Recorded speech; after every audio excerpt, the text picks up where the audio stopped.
Après l'émetteur, le récepteur.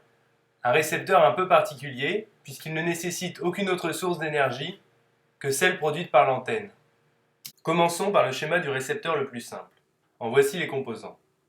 D'abord, évidemment, une antenne, suffisamment longue, dans laquelle les ondes radio génèrent un courant électrique alternatif. Puis, un haut-parleur. Ici, il s'agit d'un buzzer piézoélectrique, car il a besoin d'être très sensible pour fonctionner avec les faibles courants générés dans l'antenne. Ensuite, une bonne mise à la terre, pour évacuer le courant généré dans l'antenne. La qualité de la réception de ce récepteur dépend en partie de la qualité de cette mise à la terre. Enfin, un semi-conducteur, ici une diode, qui va permettre de démoduler le signal et ainsi extraire le signal audio de l'onde porteuse. Il faut noter que les premières diodes à pointe utilisaient un cristal de galène, d'où le nom de poste à galène de la dernière guerre. Le courant alternatif généré dans l'antenne par l'onde porteuse est représenté ici.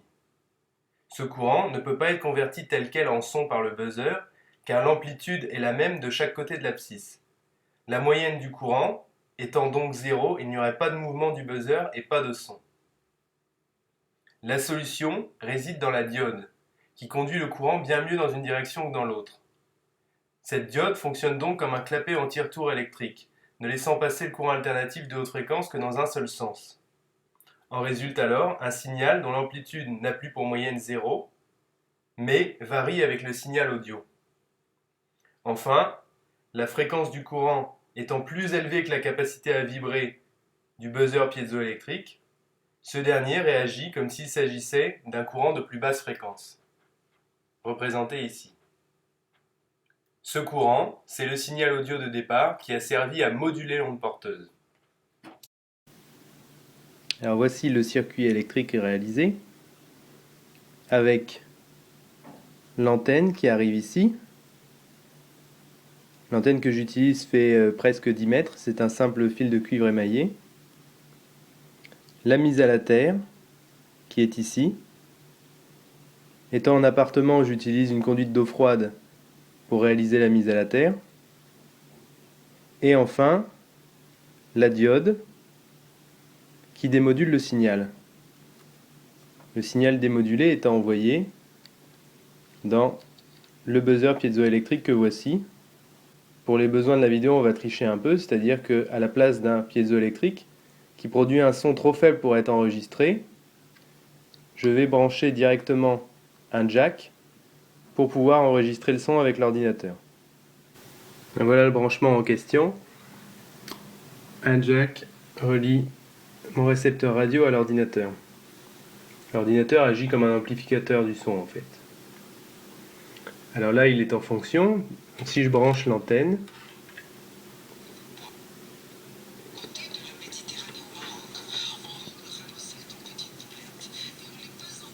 je capte une station radio. Le cas présent est intéressant puisque la seule station radio que je capte est une station située à environ 1 km d'ici. Et avec ce système, je l'entends correctement, mais il m'est bien entendu impossible de sélectionner une autre fréquence, et donc une autre station radio. Ce simple récepteur était utilisé dans les premiers temps de la radio lorsqu'il y avait très peu de stations radio différentes. Pour sélectionner notre fréquence, j'ai besoin d'un circuit supplémentaire, un circuit résonant.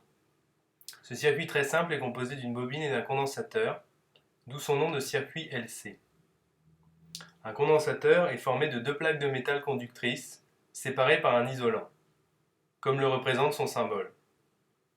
Il est utilisé pour stocker de l'énergie électrique.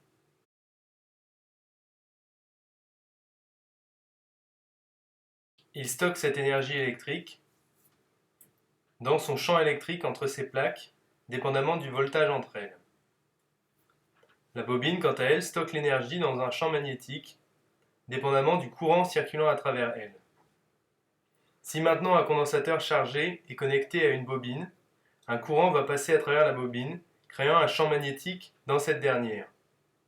En même temps, le voltage du condensateur va diminuer car les charges entre ces plaques vont s'équilibrer. Toutes les charges du condensateur s'équilibrent et le voltage entre les plaques atteint donc 0. Pourtant, le courant continue de circuler inchangé dans la bobine, car il faudrait qu'un voltage soit appliqué pour qu'il change dans cette scie, or il est à 0. Ce courant continuant de circuler, le condensateur va se charger de nouveau, mais avec une polarité inversée. L'énergie oscille ainsi entre le condensateur et la bobine, jusqu'à ce que la résistance interne du circuit la dissipe complètement. Cet oscillateur harmonique est similaire à un pendule se balançant d'avant en arrière. Un pendule oscillant très rapidement, des milliers à des milliards de fois par seconde, dépendamment des paramètres des composants.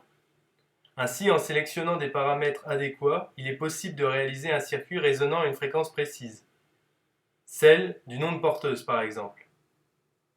Dans le cas de la radio, le circuit oscillant est alimenté par l'antenne et va résonner à la fréquence de l'onde porteuse, l'amplifiant du même coup par rapport aux autres fréquences.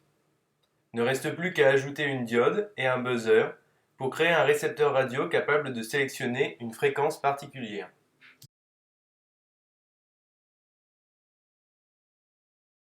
Donc voici le circuit réalisé, avec bien entendu la diode, la mise à la terre, la bobine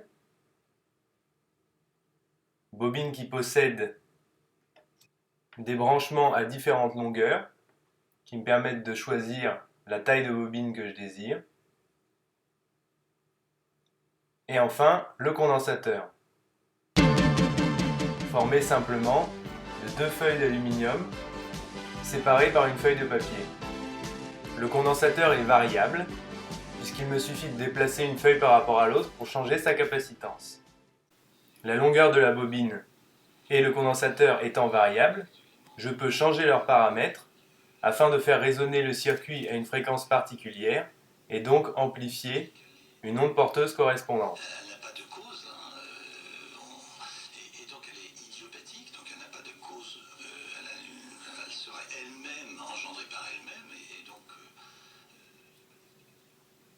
Vous l'entendez, le circuit est assez sélectif pour éliminer la station radio la plus proche avec seulement une légère modification de la capacitance du condensateur. Néanmoins, cette installation n'est pas assez sensible et la station captée à la place est trop faible pour être enregistrée par le micro. Il me faudrait probablement une antenne beaucoup plus longue.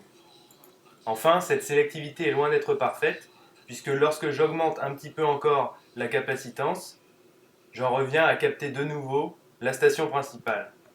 Ce récepteur primitif peut ainsi être amélioré d'une infinité de façons différentes.